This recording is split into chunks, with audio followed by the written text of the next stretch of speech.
You know, I find it unbelievable. The immaturity and the stupidity and the brainwashing of this population of zombie-like lemmings.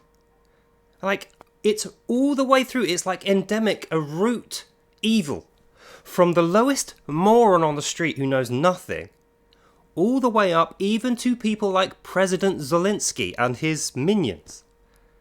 They have the worst attitude, and the way they look at the world is me, me, me, me, me, me, me. I need to get everything I demand, but I will offer you nothing.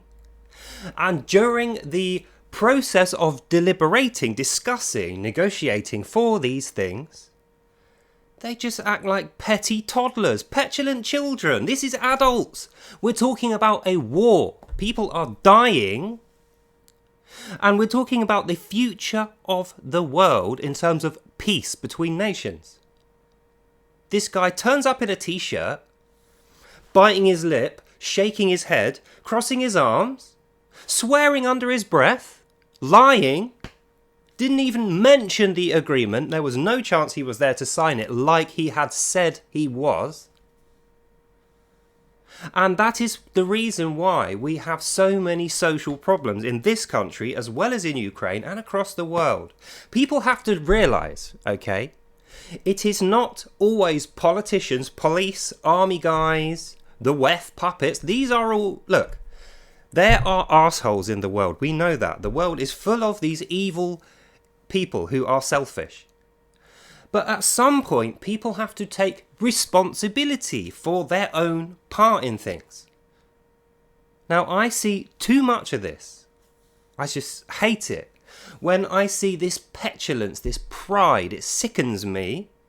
When people think they can say whatever they like and there will be no consequences. They treat real people in real life like they are commenting on some random's Facebook post, and they show disdain to a person's face when that person is trying to offer them something true so that they can meet in the middle and have an agreement. And like I say, we saw it from President Zelenskyy. Now we're seeing it from his foamy-mouthed fangirls in my comments. When are you idiots going to realise that the world is not the same as it was 20 years ago? It's a different world now, with different people, and values are changing. But that doesn't mean that you can apply your changed values to me and expect that I'm just going to go along for the ride. It's the same with President Trump. You show basic respect and courtesies to people when you want them to do something for you, when you want them to agree something with you, when you want them to offer you and give you freebies when you've done nothing for it. The last thing an intelligent person does at that point is go, eh, and just whinge and swear. So this is my point, a very short video. This is almost like an addition to the Zelenskyy is done video, which, by the way, is, you'll see that comes out. Look, how many videos have I done where I've made predictions and people have gone, he's on drugs, he's a fanciful conspiracy theory, he's just wrong, he's just guessing, crawl back in your hole. All these things, I've heard them for years. Show me one that I got wrong. All my videos are up, apart from the one that the YouTube mod Nazis removed without my consent. I wanted to keep those up. You show me one video I've made, and I've made 1,200 videos over the space of 3 years. Show me one where I made a mistake. I dare you. You will not find one, because all the things that I have speculated on all came out 100% accurately to be true. Now, this is not a coincidence. This is not magic. It's because I do my homework and I don't apply my personal biases. I speak truthfully and I speak accurately about things as I see them. Now, a lot of the time I make an instinct call, but my instinct call is not biased by my personal opinion. It's the other way around. My personal opinion is built from the information. So, in conclusion, with these people who think just because they don't like it, that Zelenskyy is suddenly going to turn this thing around and make this peace deal, or that Gazans are suddenly going to turn this around and start honouring ceasefires, that Gaza are going to start winning the war that they started.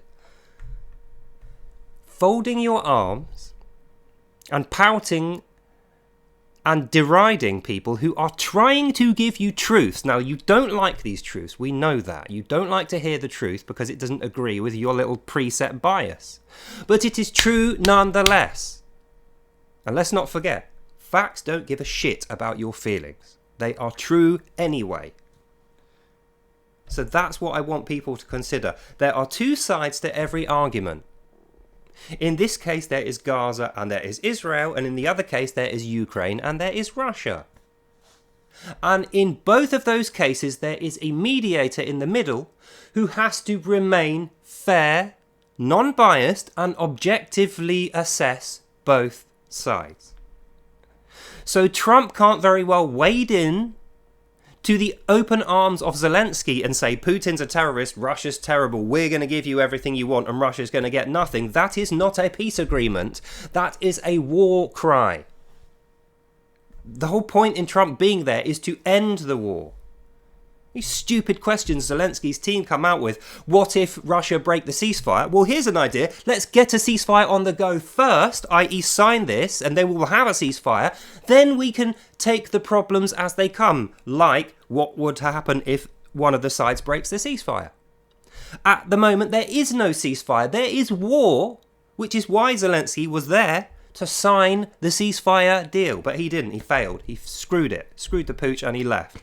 And by the way, he is gone within a year. His own supporters are going to desert him now because he has ended a long-standing collaboration that survived 2 terrible presidents. Now Trump is going to play hardball because he wants Zelenskyy to know, you don't call the shots here. It is American troops, American blood, American money, American time and energy, American collaboration that has safeguarded Ukraine as a country at all. That's why Putin says Ukraine's not a real country, because it isn't, in terms of it can't yet stand on its own 2 feet. So when it's being held up by the graces of America and President Trump, the last thing that Zelenskyy needed to do was utter "you're a whore bitch" under his breath in his own language when he knows that there's translators watching his every move, and then storm out the meeting without signing the deal which he promised to sign. It was disastrous, madness. And it showed us the true nature of Zelenskyy as a politician. Acting his collar size rather than the size that his intelligence needed to be. Acting like a stupid toddler. So that deal is now dead in the water until Zelenskyy is removed and somebody else replaces him. And I will stand by that. He will be replaced by the end of this year. And good, because he doesn't want peace. He wants to turn up and give a show for the cameras in his pretend soldier costume, swearing under his breath and stamping his little feet when he didn't get his own way. It is no way to communicate, no way to negotiate, and it was a failure. Trump was extremely patient with him, so was J.D. Vance. You don't like that, Zelenskyy supporters. Well, it's for fact. Sorry, facts don't care how you feel about them. They are true nonetheless. And it's the same in Gaza. How many ceasefires do these guys need to break? How many times do they need to renegade their deals, break their promises, lie and swindle, and then propagandize? How many times does this need to happen before you open your eyes a bit wider and realise these guys are not to be trusted? They have been offered their own state, not even a 2-state solution. They got offered their own separate state with financial and military backing, medical aid, and assurances that they would not be attacked by anyone for a good long time. They said no. That was in Bill Clinton's era. In the 90s, they got offered that. A ridiculous once-in-a-lifetime offer they straight up said no to. Why did they say no to it? Because they do not want peace. Gaza Largo, a massively generous plan. Have a load of money, have a load of military support, have your own borders, have your own politicians. The only thing you need to do is remove terrorism from your country and then we can make a deal. Again, they say no. What happened about them giving back all the hostages in 2 goes? No, they didn't do that either, did they? What happened about them not firing any rockets and putting down their guns? That didn't happen. These people are hypocrites, cowards and liars, and you cannot make a peace deal with someone who is dishonest, sneaky and a coward. So Zelenskyy and his Ukraine have no chance of peace while that guy remains in charge, the same as Gaza have no chance of peace while Hamas are in charge. So the conclusion is this. Whether you like it or not, Zelenskyy and Gaza whinging supporters, facts don't care about your feelings. And the facts are these. Gaza is on a losing streak that doesn't look like it's going to end until they are completely destroyed by their own stupidity, because they cannot be peaceful, they cannot collaborate, they cannot tell the truth. And it looks like Ukraine, unfortunately, is being dragged down the same path by this moron, Zelenskyy.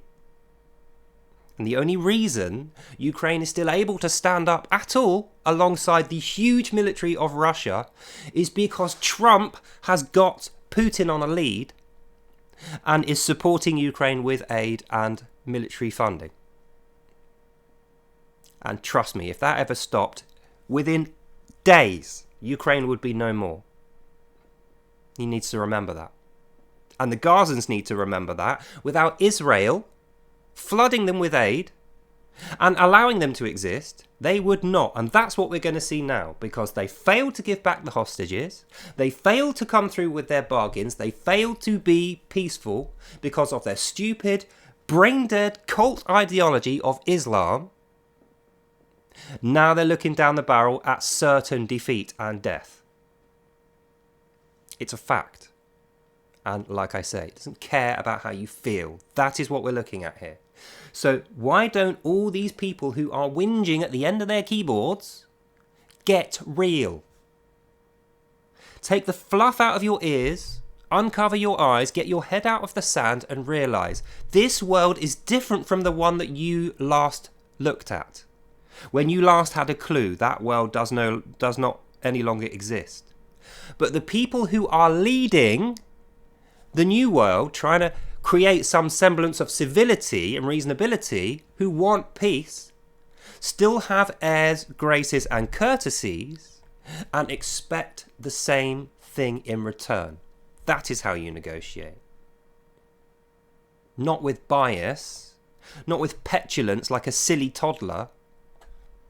You suck it up and you try and move forward and forgive your enemies. Not like you've never done anything wrong, is it? It's not like Ukraine haven't killed any soldiers of Russia. It's not like Ukraine don't have a bloodthirsty past. It's not like America don't. It's not like we don't. Nobody is perfect. And that is why Trump's approach, meeting in the middle, forgiving previous, unfortunate happenings and working towards a peaceful future is the only way forward. And until Zelenskyy and these morons in Gaza realise that, they are looking at a hiding to nothing. That is a fact. It doesn't care how you feel about it. So, that's the end of this video. Hope you enjoyed this and you learned something. God bless you all. And I'll see you lovely people in the next one. Bye now. And the reason is, after all is said and done, the world was built on a handshake, not on a piece of paper or at the end of a gun. It's built on trust, and trust comes from honesty. God bless you all, and I'll see you next time.